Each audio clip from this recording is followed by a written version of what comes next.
अब हम दोनों वहाँ जाते हुए जिन और भूतों की बातें कर रहे थे। हमने उस पार्क तक जाने वाला एक लंबा रास्ता लिया तो हम चलते चलते एक बहुत बड़े सूखे और पुराने दरख्त के पास पहुंचे। वो गुर्राने की आवाज अभी भी मेरे कानों में गूंजती है।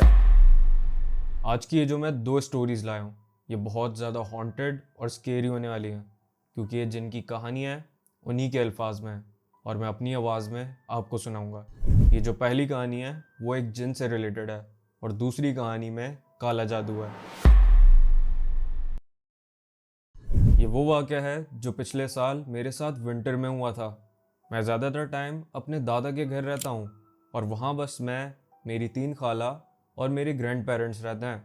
मेरे दादा का घर एक सोसाइटी में है जो काफ़ी ग्रीन है, मतलब यहाँ बहुत सारे दरख्त हैं और इकोसिस्टम भी बहुत अच्छा है। इनके घर से 10 मिनट की दूरी पर एक पार्क है और मैं अक्सर रात के वक्त उस पार्क में जाया करता था, क्योंकि वहाँ बहुत ग्रीनरी होने की वजह से बहुत सारे रेयर बर्ड्स और बेबी बर्ड्स देखने को मिलते थे। मेरा यहाँ एक दोस्त भी बन गया था। जब मैं यहाँ आया करता था तो मैं उसके साथ ही खेला करता था। हमने एक दिन डिसाइड किया कि रात के वक्त हम इस सोसाइटी में घूमेंगे और इसी पार्क में जाएंगे। अब हमने रात का वक्त इसलिए चूज़ किया क्योंकि सब सो जाते हैं और सोसाइटी बिल्कुल खाली होती है और बर्ड्स भी ज़्यादातर वहाँ इसी टाइम सुकून से दिख जाते थे। अब हम दोनों वहाँ जाते हुए जिन और भूतों की बातें कर रहे थे। हम दोनों ज़्यादा सीरियस नहीं थे, बस इन बातों का मजाक बना रहे थे और कम उम्र की वजह से इन बातों को सीरियस भी नहीं लेते थे। हमने उस पार्क तक जाने वाला एक लंबा रास्ता लिया क्योंकि हम जानबूझकर कुछ पैरानॉर्मल होने का इंतज़ार कर रहे थे। हम बातें करते हुए साइड वॉक पर ही चल रहे थे। मैं रोड वाली साइड पर था और मेरा दोस्त मेरे लेफ़्ट साइड पर था। तकरीबन उस वक्त रात के 1 बज रहे थे और थोड़ी थोड़ी सी फॉग भी थी क्योंकि ये अर्ली विंटर्स का टाइम था।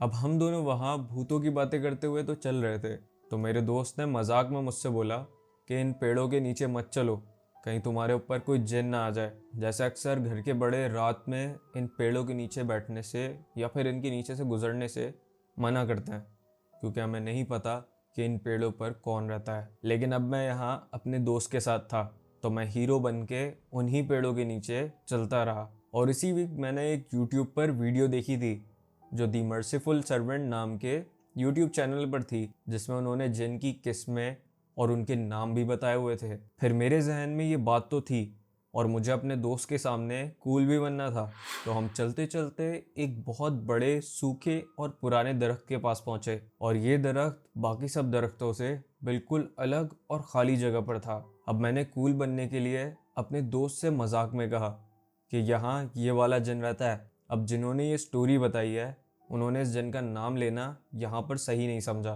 तो खैर वो इस जिन का नाम लेते हैं और बताते हैं कि मैंने ज़ोर से कहा कि तुम यहाँ रहते हो ना, मुझे तुम्हारी जगह चाहिए। ये सब मुझे नहीं कहना चाहिए था, ये मुझसे बहुत बड़ी गलती हो गई थी। जैसे ही मैंने ये कहा, इस दरख्त के अंदर बिल्कुल हमारे सर के ऊपर से एक बहुत भयानक गुर्राने की आवाज़ आती है। वो गुर्राने की आवाज़ अभी भी मेरे कानों में गूंजती है। ये आवाज़ ऐसी थी कि जैसे कोई खूंखार ग्रिजली बेयर उस पेड़ के अंदर से हम पर गुर्रा रहा है, मगर ये दरख्त तो बिल्कुल खाली था और ये आवाज़ इतनी तेज़ थी कि मेरे कान बंद हो गए थे और रिंग करने लगे थे। हम दोनों आयतल कुर्सी पढ़ते हुए भागने लगे और जितनी तेज़ भाग सकते थे हम दोनों भागे। अब भागते भागते हम दोनों मेरे दोस्त के घर पर आ जाते हैं, क्योंकि उसका घर इस जगह से काफ़ी करीब था। फिर हमें उसके घर के अंदर जाने के लिए पिछला दरवाज़ा यूज़ करना पड़ा, क्योंकि हम सबको बताए बगैर आए थे और हमें इतनी रात को बाहर जाने की इजाज़त भी नहीं थी। मेरे दोस्त की मदर ऊपर वाले फ्लोर पर सो रही थी। हम डाइनिंग हॉल में खड़े थे, वहाँ हल्की सी लाइट ऑन थी, बाकी पूरे घर में अंधेरा था। हम बगैर आवाज़ किए मेरे दोस्त के रूम की तरफ जा रहे थे जो राइट साइड पर था, मगर वहाँ जाते हुए लेफ़्ट साइड के रूम से हमें किसी के बहुत ज़ोर से सांस लेने की आवाज़ आती है कि जैसे वो चीज़ बहुत बड़ी है और उस रूम में हमें उसके सांस लेने के तरीके से बिल्कुल क्लियरली पता लग रहा था कि वो जो भी चीज़ है वो बहुत ज़्यादा गुस्से में है। हम दोनों भागकर उसके रूम के अंदर घुस जाते हैं और जाते ही अंदर से दरवाज़ा बंद कर लेते हैं। हम दोनों एक ही बेड पर बैठे हुए थे और हमें उसके रूम के बाहर पूरी रात किसी के चलने की आवाज़ आती रही और ऐसा लग रहा था कि कोई इधर से उधर चीज़ें भी हिला रहा है। फिर बाहर जो भी चीज़ थी उसने मेरा और मेरे दोस्त का नाम लेना शुरू कर दिया। वो हमारे नाम लेकर बोल रही थी कि वो दरवाज़ा खोलो। हमें पक्का पता था कि ये वही दरख्त वाला जिन है, क्योंकि अगर ये उसकी मदर होती तो वो गेट खोलकर अंदर आ सकती थी। और ये भी था कि वो इतनी खौफनाक आवाज़ कैसे निकाल सकती हैं, क्योंकि वो आवाज़ बहुत ज़्यादा अजीब थी। हम दोनों ने वो पूरी रात जागते हुए गुजारी, मगर उस रात के बाद हमारे साथ फिर कभी वैसा नहीं हुआ। मगर मेरे इस खतरनाक एक्सपीरियंस के बाद मुझे एक बात समझ आ गई कि किसी जिन को कभी भी चैलेंज नहीं करना चाहिए, क्योंकि ये सब चीज़ें सच में होती हैं। ये वो वाक़या है जो मेरी मामा ने मुझे सुनाया था। 2001 की बात है, जब मेरी मामा पाकिस्तान में ही रहती थी और उनकी शादी मेरे अब्बू से हुई थी। मेरे अब्बू उस वक्त एक अलग शहर में काम करते थे, जो कि 5 घंटे की ड्राइव पर था। अब वो सिर्फ वीकेंड पर घर आया करते थे। मैं उस वक्त तो पैदा नहीं हुई थी, मगर 2002 में मुझसे बड़ा वाला भाई पैदा हो जाता है। और इसके बाद मेरे अब्बू ने एक घर रेंट पर लिया। ये घर बहुत बड़ा था, लेकिन रेंट काफ़ी कम था। ये घर सिर्फ ग्राउंड फ्लोर पर था, इसके ऊपर छत थी। अब मेरी मामा और अब्बू लैंडलॉर्ड से मिले, जो कि एक यंग औरत थी। उन्होंने बताया कि उनकी मदर हमारी फ्लोर पर रहेंगी। अब हमारा जो फ्लोर था वो 2 पोर्शंस में डिवाइड था। एक पोर्शन में वो रहेंगी और एक में हम। उनका वहाँ अपना किचन है और बाथरूम है और अपनी अलग ही एंट्रेंस है। ये सब बिल्कुल अलग था। लाउंज में से कनेक्टेड दरवाज़ा बंद कर दिया जाएगा। मेरी मामा और अब्बू इस बात पर राज़ी हो गए, लेकिन लैंडलॉर्ड की जो मदर थी वो इस घर को रेंट पर देने के सख्त खिलाफ थी। वो पूरी ज़िंदगी वहाँ अकेली रही थी और यही चाहती थी कि ये घर सिर्फ उनका ही रहे। लेकिन उनकी बेटी ने ये घर फिर भी रेंट पर दे दिया है। अब ये औरत 60-70 ईयर्स की होंगी। उनके लंबे, काले और अजीब से नेल्स थे। उनकी हाइट बहुत छोटी थी और कमर झुकी हुई थी। उनके बाल अलग अलग कलर्स में डाई हुए हुए थे, ज़्यादातर ग्रे थे। वो बहुत ज़्यादा मेकअप करती थीं, जो कि उनकी उम्र में थोड़ा अजीब लगता था। मेरी मामा के मुताबिक उनकी अपीयरेंस किसी काले जादू करने वाली औरत की जैसी थी और मेरी मामा उनसे बहुत डरती थी। वो बिल्कुल जादू टोना करने वाली लगती थी और उनकी हाइजीन भी बहुत ख़राब थी। मेरी मामा उस वक्त एक लेक्चरार थी और शाम को 5 बजे घर आती थी, इसलिए उन्होंने एक मेड रखी थी जो उनके साथ ही रहती थी और मेरे भाई का ख्याल रखती थी, क्योंकि वो अभी बहुत छोटा था। दिन के वक्त मेरा भाई और मेड लाउंज में होते थे और हमारी मेड तेज़ आवाज़ में गाने बजाती थी। अब वो जो बुज़ुर्ग औरत बराबर में रहती हैं, वो दिन के वक्त सोती थी और रात में जागती थी। उनका ये कुछ अजीब ही सिस्टम था। और दिन के वक्त जब हमारी मेड गाने बजाती थी तो वो उस पर बहुत ज़्यादा चिल्लाती थी कि ये मेरे सोने का वक्त है, अपने गाने बंद करो। मगर जो हमारी मेड थी वो थोड़ी कम उम्र थी, तो वह इनको और ज़्यादा चिढ़ाती थी और तंग करने के लिए जानबूझ के तेज़ आवाज़ में गाने बजाती थी। अब इनकी यही बहस काफ़ी टाइम तक चली और इनके आपस में कुछ आर्ग्यूमेंट्स भी हुए, मगर मेरी मामा इनके बीच में इंटरफेयर ही नहीं करती थी, क्योंकि उन्हें तो उस औरत से डर लगता था। अब वो जो बुज़ुर्ग औरत थी वो ये चाहती थी कि मेरी मामा और मेड इस घर को छोड़कर चली जाएं, क्योंकि वो हर लड़ाई में सिर्फ यही बात बोलती थी कि मेरे घर से तुम लोग चले जाओ। मगर अब मेरी मामा की भी मजबूरी थी कि उन्हें यही रहना था। वो सब एडवांस तो दे चुके थे और अब इतनी जल्दी कोई घर शिफ्ट भी नहीं कर सकते थे।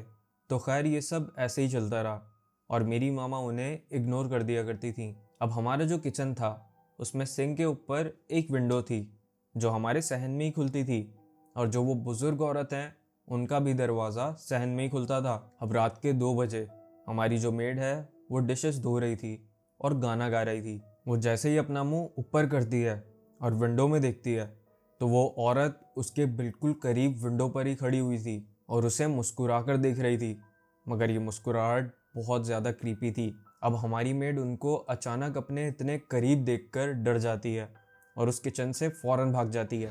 अब ऐसा होने लगा कि वो औरत अक्सर आधी रात में सहन में चुपचाप खड़ी रहती थी और हमारी इस विंडो की तरफ ही देखती रहती थी।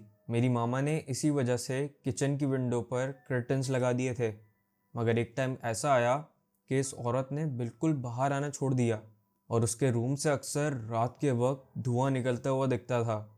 ऐसा लगता था कि वो अंदर किसी चीज़ में आग जलाकर बैठी हुई है। अब उनके डोर के पास अक्सर बहुत सारे काले बाल पड़े हुए होते थे, जबकि उनके बाल तो कलर्ड थे। अब मेरी मामा को पहले से ही ये घर अजीब लगता था और इस औरत ने इन्हें और भी ज़्यादा डरा दिया था। मेरे अब्बू दूसरी सिटी में होते थे तो मामा उनको परेशान भी नहीं कर सकती थी ये सब बताकर। एक रात 10-11 बजे के करीब मेरी मामा अपने बेड पर बैठी हुई थी और मेरा भाई एक कॉट में था जो बेड से थोड़ी सी ही दूर था। उनको बैठे बैठे फील हुआ कि जैसे कोई इस रूम में दाखिल हुआ है। उनको ये फील हुआ कि कुछ बहुत डार्क और बुरा इस रूम में आया है। रूम की लाइट ऑन थी लेकिन वहाँ अजीब सा अंधेरा हो गया। उन्हें सब दिख तो रहा था मगर फिर भी सब डार्क लग रहा था, जैसे लाइट्स किसी ने डिम कर दी हो। उनकी नज़र दरवाजे पर पड़ती है और उन्होंने देखा कि उस दरवाजे के करीब एक काले धुएं जैसी फिगर खड़ी हुई है। मेरी मामा के उस काले धुएं को देखते ही वो धुआं तेज़ी से मेरे भाई की कॉट के अंदर चले जाता है। मामा फौरन बेड से उठकर उस कॉट की तरफ भागती हैं और जिसको उन्होंने कॉट में देखा वो बिल्कुल भी मेरे भाई जैसा तो लग ही नहीं रहा था। उसका चेहरा बिल्कुल डार्क हो गया था और उसके नेल्स लंबे और काले हो गए थे। पैर पूरी तरीके से मुड़ चुके थे और वो किसी बड़े आदमी की तरह अपनी कॉट से उठ के वहाँ बैठ गया था और वहाँ बैठकर वो मेरी मामा की तरफ हाथ लेकर आने लगा। वो पीछे की तरफ गिर गई और उसको देखते हुए कुरान की कुछ आयत पढ़ने लगी। वो देखती हैं कि कुरान की आयत पढ़ने की वजह से मेरा भाई उसी कॉट में गिर गया। उसका रंग बिल्कुल पर्पल और रेड हो गया है और बहुत तेज़ बुखार भी हो गया है। मेरी मामा फ़ौरन नेबर से मदद मांगने के लिए बाहर जाने लगी क्योंकि उनके पास कार नहीं थी और उस वक्त बहुत तेज़ बारिश भी होने लगी थी। वो जैसे ही सहन में पहुंचती हैं तो वो देखती हैं कि उस अंधेरे सहन में वही बुज़ुर्ग औरत खड़ी हुई है। उनको देखकर हंस रही हैं और उनसे ऐसे पूछती हैं कि सब ठीक तो है ना। मगर ये फ़िक्र वाला अंदाज़ बिल्कुल भी नहीं था। उनका अंदाज़ ऐसा था कि जैसे वो उनके साथ कुछ बुरा कर चुकी हैं और अब उनको टॉन्ट मार रही हैं। उस वक्त मामा ने उन्हें बिल्कुल इग्नोर किया और बाहर से नेबर्स को बुलाकर लाईं और मेरे भाई को हॉस्पिटल लेकर गईं। मगर मेरा भाई रास्ते में ही बिल्कुल ठीक हो जाता है। ऐसा लग रहा था कि जैसे जो भी उसके साथ हुआ था वो इस घर की वजह से हुआ था और घर से बाहर निकलते ही वो जो भी चीज़ थी वो इसके अंदर से जा चुकी है। इस इंसिडेंट के बाद मेरे अब्बू मामा को उसी सिटी में अपने साथ ले जाते हैं क्योंकि यहाँ वो अब बिल्कुल भी नहीं रह सकती थी।